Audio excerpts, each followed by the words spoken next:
What's up everybody, Bunga here and welcome back to another video. Today we are in Ueno! That's right, and today we're going to find 20 things you can do here in Ueno. So let's talk about it. So what is there exactly to do here in Ueno? Probably one of the biggest things you can do here in Ueno is visit the museums, especially if you're interested in Japanese culture and Japanese history. This is a great place to explore. There are several different museums that you can find here in this area. There's the Ueno Royal Museum, the Tokyo Metropolitan Museum, the National Museum of Nature and Science, oh, and don't forget the National Museum of Western Art, and of course the Tokyo National Museum itself. Also in the area, you're going to find several shrines that you can visit, and of course the famed Ameyoko Street for food, eating, and shopping. So let's go explore and I'll show you what we can find here.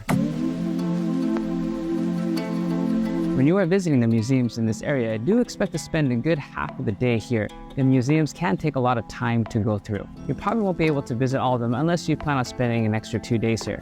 However, if your time is limited here in Tokyo, it's best to be particular about the museums that you visit. This is the Ueno Royal Museum. What makes this museum particularly unique is that the exhibitions are always changing. So they're never going to be the same. So every time you come here, depending on the year and the month, it's going to be different. The last time I visited the Ueno Royal Museum, I came to see the Dolly exhibition. So but just so you know, this is the Ueno Royal Museum. It's a great place to check out to see what exhibitions they have. Once again, it does change from time to time. And this is the Tokyo Metropolitan Art Museum. Here you'll probably find Japanese artworks by Japanese artists doing like calligraphy. You also find they have a lot of open air sculptures that you can explore and walk around. A great place to take photos if that's what you're interested in. It's also just an all-around good place to discover global and Japanese art as a whole. The museum consists of about 5 floors and many different sections. You can expect to spend a good part of the day here also. This is the National Museum of Nature and Science. You can tell when you're outside the building, there's a big old large blue whale, and then of course there's also a locomotive train. In this museum, most likely you'll find pre-era, Meiji-era science exhibitions, and also you're going to find a lot of nature like taxidermy and those types of things. Most of it is going to be nature and science, all related of course to Japan. So if you're interested in those types of things, this is a great place to be. They also have permanent exhibitions and rotating exhibitions. So depending on the time of year that you come, those special exhibitions could change from time to time. And you can also visit the National Museum of Western Art. Of course, it's Western art, not Japanese art. Of course, the main exhibition will be different from time to time. I think one of the standout features here, even if you don't actually go inside the museum itself, the courtyard area, the entrance to the museum, there's actually quite a collection of several Rodin sculptures. I think there's about 4 Rodin sculptures that you can actually check out, which I think is pretty neat. If you're having a hard time choosing which museum to visit, I would say the Tokyo National Museum would be the museum to visit out of all the other museums that are here in the area. The reason why is because the Tokyo National Museum is related to Japanese culture and its history. In here you can find samurai swords and samurai armor, and of course, not only that, but you'll find also many different exhibitions that dig into Japan's rich history and culture. Now, the Tokyo National Museum is comprised of 5 different buildings. They have permanent displays also, and of course, several rotating and changing displays. Because the Tokyo National Museum is comprised of 5 different buildings, you can expect to spend pretty much most of the day here. And you might not even be able to attack it all in one day. You probably need at least 2 days to go through the whole Tokyo National Museum. But there are so many Japanese artifacts that you can find here from history. And if you really want to dig deep into Japanese culture, this is the place to be, the Tokyo National Museum. And if you have kids, the Ueno Zoo is a perfect place to go. The Ueno Zoo also has some pandas, and I think a lot of people like to go to the Ueno Zoo to visit the pandas. And there are other various animals that you can visit at a zoo. The Ueno Zoo is Tokyo's oldest zoo. It opened up in around the 1870s is when the Ueno Zoo has opened. Ueno Zoo, if that suits your fancy, perfect place to take the kids and the family. And if you love pandas. Starting from the west side of Ueno Park, you can start at Toshigu Shrine, and then from Toshigu Shrine, I'll work your way all the way down to a place called the Shinobazu Pond. And along this little route through Ueno Park, you'll find many different shrines and temples that you can walk through. So let's go check them out. This is Toshogu Shrine. It was built during the Edo period, and it was built in memory of Tokugawa Ieyasu. Tokugawa Ieyasu was one of the great unifiers of Japan. So this temple was built during the Edo period and it's dedicated to him. Great place to go strolling. If you like to enter the temple, there's an entrance fee to actually go inside, but it's a great place to just kind of like walk around and check out the grounds. It's very, very beautiful. This 5-story pagoda is known as Kaniji Pagoda. It's been around here since the Edo period. It actually now is part of the zoo on display here. Tokugawa Shogun dedicated this 5-story pagoda to the Ueno Toshugu Shrine. That's right around 1631. And now we're going to visit Daibutsu Ueno. This great big Buddha was actually built right around the Edo period. It's a little over 2 meters in height. The Great Kanto quake around 1920 is when the head actually fell off of the Buddha statue. And then the body and the parts were melted down and they were used to build weapons of war during World War II. And then in the 70s, they decided to build this small pagoda and of course, enshrine the head here to the pagoda. This is where Daibutsu Ueno has rested ever since around the 1970s. Nowadays, the Buddha head is a symbol of good luck and goodwill. So many people come here from far away and they write on the little boards and other prayers and their wishes here. This is Hanazono Inari Shrine. A little bit over 30 of these little torii gates that you can walk through. Say hello to our Kama Inu as we now enter. Cool little place to walk through. And this takes you into Hanazono Inari Shrine. After walking through the many gates of Hanazono Inari Shrine, the next place you can make your way to is the Lotus Flower Pond. The Lotus Pond blooms in the summertime. I believe it's between June, July is when you can actually see full bulbs of the lotus flowers. But you can visit the Lotus Pond anytime. You just will not find any lotus flowers. But here you can visit the Bentendo Temple, which is here. Bentendo is a Buddhist temple. This is Bentendo. It was built during the Edo period, right around the 1620s. I think around 1625 is when this temple was built. A lot of history behind it. It's a Buddhist temple. Shinobazu Pond. I think Shinobazu Pond, the swan boats are a great activity if you have a big family and you're looking for something to help the kids to release some energy. Shinobazu Pond is definitely a great place to visit. And if you're visiting Japan with your favorite loved one, it's just you and them, and there's just two of you, why not take a romantic ride in a canoe in the Shinobazu Pond? After spending the morning visiting museums, and after wandering through shrines and temples in Ueno Park, you're probably going to want to head to the south side of Ueno Station. And located on the south side of Ueno Station, there's a great little area that's called Ameyoko. All right, so we made it here to Ameyoko in Ueno. Traditionally, this was the black market of Tokyo, but nowadays it's more like the swap meet of Tokyo is what I'd like to call it. But it's a great place if you want to go do some bargain shopping. That's what you'll find here if you're looking for suitcases, shoes, sports gear, any of that stuff. You can find it all here at Ameyoko. I believe if you're looking for souvenirs and things, this is a good place to find it also. Without further ado, let's go do some shopping. And here you go, everybody, Yamashiroya. It's the big toy store here in Ueno.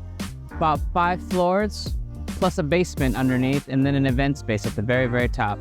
If you're looking for anime, manga goods, toys, collectibles, anime figures, anything anime goods related, this is a place to go. You can find all kinds of toys and collectibles here. And here's the giant Uniqlo. 4 floors of Uniqlo, and the top 2 floors are what's called GU. And if you like Uniqlo, well, this is where you can find some pretty good stuff for all you Uniqlo lovers. What I love about Uniqlo is when you buy pants here, they hem them for you. I think that's a great bargain, and they do it at no cost at all. Maybe you want a Rolex watch. There's 2 shops I ran into down here. There's one place called Satin Doll, and the other one is called Sakura.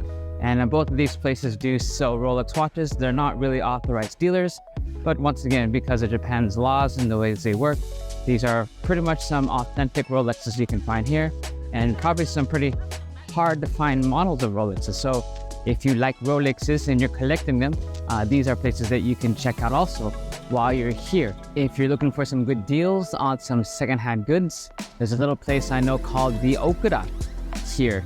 And the Okura sells pretty much luxury handbags, if that's what you're looking for. It's a small little shop. There's 2 shops here. The Okura Tokyo is one shop where you can find some luxury bags. And then there's another place called Ginza Paris. These 2 shops you can use to go find some Used handbags and goods is what you'll find here. I think you can find some pretty good rates, and I believe the quality is top-notch. I believe when you're looking for luxury goods in Japan, you don't have to worry about them being fake. Japan has some very strict laws on selling fake items, and so pretty much what you're going to find in these secondhand goods stores, these are real and authentic. Just know that for sure. Okay, we're done with shopping. Let's go find some food because I'm like extremely hungry. So let's go get some food. Oh yeah, how about some Japanese yakitori? Oh yeah, let's try this place. We're gonna go eat here. All right, we found a little place to eat. So I wanted to find a place that was more like Japanese. So this place here has Japanese yakitori, and so that is what we're going to try today. And man, look at this. So give me one moment, I'm gonna order and I'll show you what I got. Right, so we got some Japanese yakitori. We got hearts, we got liver, we got thigh, and we got chicken breast. Four of my favorite proteins that we can try to eat. So let's see how each one of these tastes. So first of all, let's try our hearts. It's got a nice little smokiness to it, a little hint of salt. It's not like overly cooked, it's like just right. Very tasty. Liver. I'm half on this. It doesn't taste bad, but it doesn't taste good. I'll douse it here. They have some sauce. We have some pepper we can sprinkle on there. All right. Liver take 2. Much better with the spice. Next protein, we have a chicken thigh. Here's to you. Very juicy. Very, very succulent. So good. Chicken thigh is good. And of course, last we have chicken breast. Not bad. Chicken breast is also pretty good. Japanese yakitori. These are actually quite delicious. All right, that was a good snack. On to the next plate. We got this melon. It's like cantaloupe, 200 yen. Let's try. That's actually very refreshing. That's a pretty good sized melon. Nice and sweet. Nothing artificial about that. Excellent snack while we're just walking around. You don't want to fill yourself with that processed junk. You want to have something like this. Fresh fruit, energy. So good. All right, I'm gonna finish this. All right, last bite. One thing about Ueno, fresh fruit. That was excellent. This is Marui. Let's go inside and see what's there. Let's look for dessert. So this is natural crepe. Just looks yummy, so let's try it. I think I want this one. The berry yogurt mousse sounds good. It's going to make my crepe. That looks great, yeah? Oh, I guess that's yogurt. We'll got some berries, and that's it. Nice and easy. And there we go, our natural crepe, berry and yogurt. Let's go eat this thing. It looks yummy, so excited. And we have the berry yogurt natural crepe. I'm not too big of a fan of whipped cream, so I wanted something that was more towards my liking. And of course, berries and yogurt sounds healthy. So here's to nacho crepe. Let's taste. The yogurt is a nice taste in there. The crepe on the outside is nice and flaky. That is really good. It's almost like a thicker yogurt, almost like a Greek yogurt. Great flavor, good texture, and I just chose this place randomly, but I have to say, this is my favorite crepe I've ever had in Japan. I mean that seriously, because I'm not a fan of whipped cream. I've never had it with yogurt, and this is the first time I've had it with just yogurt and berries. And the yogurt and the berries together, that sweet sour in the yogurt with those berries, it's just, oh my goodness, this is so good. Hit the jackpot today, everybody. Happiness in a crepe, that hit the spot. That's exactly what I was in the mood for. Well, I'm going to finish my crepe. So, just finished my crepe. That was definitely one of the best crepes I've had here in Tokyo. So, if you're in Ueno, come find this place. It's called Natural Crepe. Definitely recommend this place. Amazing. And if you're looking for a guide to help you get around Japan, you can reach me at farsidejapan.com. Farside Japan, I do private tours here in Tokyo. If you want to start your adventure in Tokyo and you want to start it right, please connect with me at farsidejapan.com. Ask me anything through there. I look forward to seeing you in Japan. And that, everybody, is Ueno. We discovered the museums of Ueno. We discovered some shrines in Ueno. We were able to go explore, do some shopping, and of course, eat some delicious foods in this area. When you find yourself in this area, please use this video as a reference to help guide you to help find your places. Now, you don't have to go to the places that I ate at, but there are plenty of other places that you can find here to eat that are just as good. So don't be afraid to go off the beaten path and try other kinds of foods that are in this particular area. You definitely cannot go wrong if you just find something that just looks good. So follow your nose. If you follow your nose, you'll always find something very, very good to eat in this particular area also. So thank you everybody for joining me today. If you want to see more videos about Japan, you can click here to help you discover more about Japan. And if you enjoyed the video, don't forget to hit the like button and of course comment below. I always like to hear what you have to say. And if you found this video very helpful, please subscribe so you can follow me and my adventures here in Japan. All right, everybody, it's been fun. Cheers, and I'll see you on the next round.